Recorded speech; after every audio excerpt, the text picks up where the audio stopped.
Bonjour au Capricorne, dans l'horoscope du mois d'octobre. Un mois d'octobre qui est placé sous l'égide des éclipses, 2 éclipses importantes. Le 14 octobre, une éclipse en Balance. Le 28 octobre, une éclipse en Taureau, signe de terre, les deux sous l'égide de Vénus. Peu de contact quelque part avec le signe austère, hivernal, de Saturne, qui est centré essentiellement sur la construction, ce qui est sérieux, ce qui est professionnel, et aussi l'accession par la maison 10 au plus haut sommet, aussi bien de l'État que du professionnel. C'est un mois où nous allons nous intéresser à notre carrière, à nos projets professionnels. Le Capricorne représente la chèvre qui monte au sommet de la montagne. Eh bien, l'éclipse solaire du 14 octobre se déroule dans votre 10e maison. C'est l'endroit où nous cherchons des affaires, à asseoir notre réputation, à mettre en place nos projets, à tirer aussi des subsides de nos activités. Dans ce signe, la personne se fait laborieuse. Elle se fait aussi solide et décidée. Toutes les valeurs saturniennes qui ne sont pas forcément en affinité avec le monde moderne, racontent la beauté de l'effort qui s'inscrit dans le temps, les beaux artisanats, les beaux édifices, la construction, le bâtiment, tout ce qui est stable et assis relève en effet du signe du Capricorne. La Balance, le signe de l'éclipse, eh bien, c'est aussi le signe de Saturne et donc la beauté qui a besoin de temps pour révéler sa patine. Autant dire que certains ajustements vont pouvoir avoir lieu pour vous, Capricorne, durant tout ce mois d'octobre. Comme tous les autres signes du zodiaque, vous allez recevoir énormément d'énergie de par ces éclipses et durant les 6 mois qui viennent, recevoir de nouvelles impulses pour procéder à des réajustements dans votre vie, essentiellement sur le plan professionnel, mais il est toutefois légitime de penser que des réajustements vont également se faire dans votre vie personnelle. C'est le moment, cher Capricorne, si vous avez un projet professionnel, de le réaliser et de mettre les moyens en œuvre pour aboutir. Que ce soit l'écriture d'un livre, que ce soit suivre une nouvelle formation, que ce soit lancer un projet indépendant, eh bien, durant cette mois d'éclipse, vous êtes véritablement poussé en avant pour aller vers la meilleure version de vous-même. Vénus, qui se trouve en signe de terre en Vierge, va littéralement vous porter. Elle va créer en vous, durant de longs mois après le transit, un immense trigone avec Jupiter, qui se trouve en Taureau, Uranus et Pluton à la fin du Capricorne. Aussi, vous allez être littéralement amené à vous dépasser, à rencontrer de nombreuses opportunités, à effectuer des nouveaux développements professionnels, que ce soit sous la forme de nouveaux projets, de nouvelles rencontres ou des facilités à mettre vos projections en place. Je vous invite véritablement à regarder où se situe Vénus dans votre thème de naissance et à considérer la maison qu'elle va activer. Cette maison va prendre de l'importance dans les 6 mois qui viennent. Une période donc pour monopoliser sa créativité, ses talents et ses dons à activer durant cette période très intense des éclipses. C'est un petit peu comme si vous alliez chercher en vous des perles et des pierres précieuses qui sont au plus profond de nous. À partir du 5 octobre, Mercure va rejoindre le Soleil et Mars dans votre 10e maison, la maison de la Balance. Autant dire que quelque chose en vous va encore être centré sur le professionnel. Il peut y avoir un nouveau départ. Si vous êtes en cessation d'activité, vous pouvez retrouver du travail. Vous pouvez embaucher des collaborateurs ou décider de vous mettre à son compte. Un certain nombre d'entre vous sont invités à être proactifs et venir à la rencontre de toutes ces belles opportunités. Il y a quelque part votre lumière intérieure qui est amenée à briller partout où vous allez passer. C'est un mois où vous allez vous faire connaître et reconnaître. C'est un mois où votre charisme naturel va pouvoir briller. Votre personnalité va prendre de l'ampleur et les Capricornes, qui sont souvent discrets, vont prendre au contraire l'envie de se situer sur le devant de la scène. Il est possible que vous ajoutiez une dimension spirituelle à votre vie, tout autant que matérielle.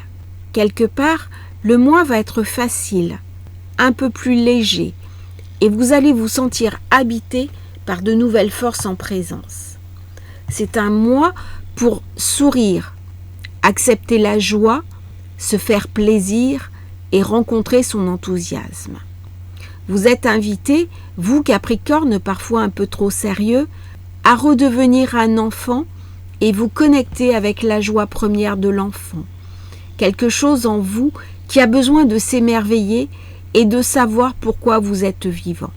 Avec Vénus, dans votre 9e maison, le moment de comprendre le monde qui vous entoure, les grands voyages, et comprendre la philosophie, la spiritualité fera sens chez vous.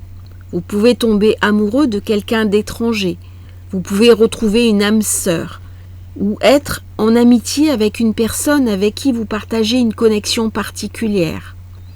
C'est une merveilleuse opportunité pour étudier une langue étrangère, apprendre, enseigner, partager des informations sur des sujets que vous aimez. Cela peut vous amener très loin dans une forme de quête intérieure, avec des personnes intéressantes et nouvelles qui vont pouvoir rentrer dans votre vie à partir du 13 par rapport à Mars qui va se positionner dans votre 11e maison. C'est un moment idéal pour faire du réseautage, des négociations, vous intéresser à l'informatique, rentrer dans des cercles de pensée, de compréhension et échanger avec les autres. Si vous êtes à votre compte, c'est le moment idéal pour monopoliser son leadership, pour animer un groupe, une communauté, un salon professionnel. Avec cette éclipse dans votre 10e maison, vous allez faire sortir des choses enfouies, révéler vos talents et c'est un parfait moment pour trouver les moyens de cultiver vos dons, pour les partager et les amener dans la vie des autres. Développer en vous tout ce que vous ressentez à l'intérieur de vous, fût-ce les choses les plus simples. N'hésitez pas à vous faire confiance.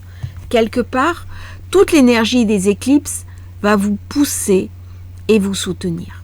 Vous pouvez aussi avoir envie de choses plus simples, comme de jardiner, de cuisiner, de prendre du plaisir à échanger avec les autres, d'écouter et de discuter. Il y a des choses très importantes qui peuvent rentrer dans votre vie, mais vous pouvez tout aussi bien être heureux de choses parfaitement simples qui vont nourrir et embellir votre quotidien. Lorsque Soleil et Mercure vont revenir dans votre 11e maison, c'est le moment idéal pour inviter des amis, recevoir chez soi, regarder ses projets, poser sur une feuille de papier nos souhaits, nos désirs, nos rêves, ce à quoi nous aspirons, ce que nous voulons réaliser, qui nous voulons être et devenir, dans quoi nous voulons nous investir, quel genre d'environnement nous désirons autour de nous, quels sont les amis avec qui nous avons des affinités, quelles sont les personnes qui nous entourent, pas les personnes uniquement qui nous critiquent. Au contraire, plutôt favoriser celles qui nous encouragent et nous invitent à nous dépasser. Il y a quelque chose de nourrissant jusqu'à la fin du mois qui va nous permettre de trier un petit peu nos proches, entre ceux qui sont là pour nous, qui nous soutiennent et que l'on va regarder sur un angle bienveillant, et puis ceux qui sont plus critiques et que l'on va avoir tendance à mettre à distance. Le 28 du mois, l'éclipse lunaire en Taureau va être un merveilleux moment puisqu'elle est en résonance avec Jupiter et Uranus.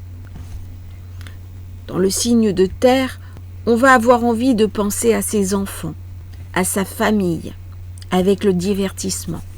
On a besoin de mettre en route une nouvelle créativité, de s'occuper des arts, de la photographie, du théâtre, et de trouver quelque part un nouvel équilibre entre la part sérieuse en nous et le plaisir et la joie auxquels nous sommes invités à nous connecter.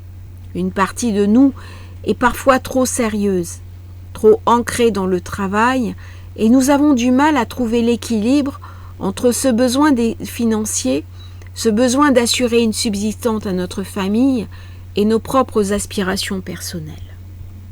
C'est le mois idéal pour prendre soin de son corps, s'occuper de sa santé, faire un régime et faire un peu de sport.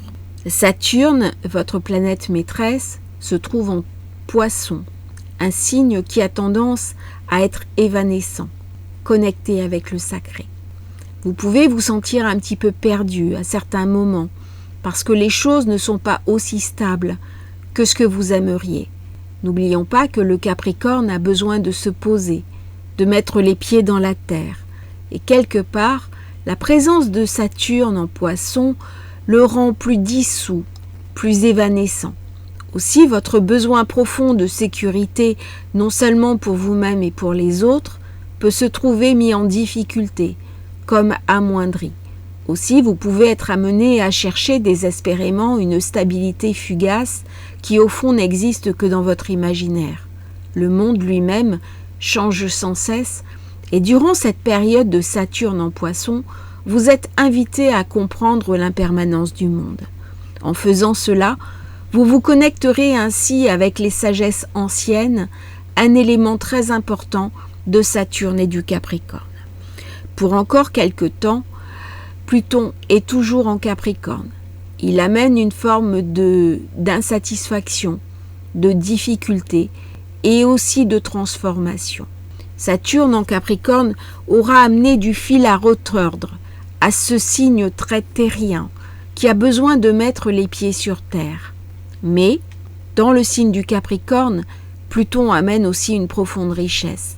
En faisant cela, il va complètement déstabiliser les États en présence et les systèmes politiques. Vous regardez cela sans être dupe, en prenant beaucoup de recul, un recul et une analyse que beaucoup de vos contemporains ne sont pas capables de faire. En cela, vous vous rapprochez un petit peu du Scorpion, capable de poser avec un regard lucide et scrutateur une compréhension du monde que peu de signes sont capables d'avoir. Lorsque vous tirerez la sagesse de tous ces enseignements et de toute cette compréhension, vous serez alors véritablement connecté sur les valeurs profondes du Capricorne. Merci à tous, amis Capricorne, d'avoir suivi cet enregistrement. Je vous souhaite un merveilleux mois d'octobre et à bientôt pour une nouvelle transmission.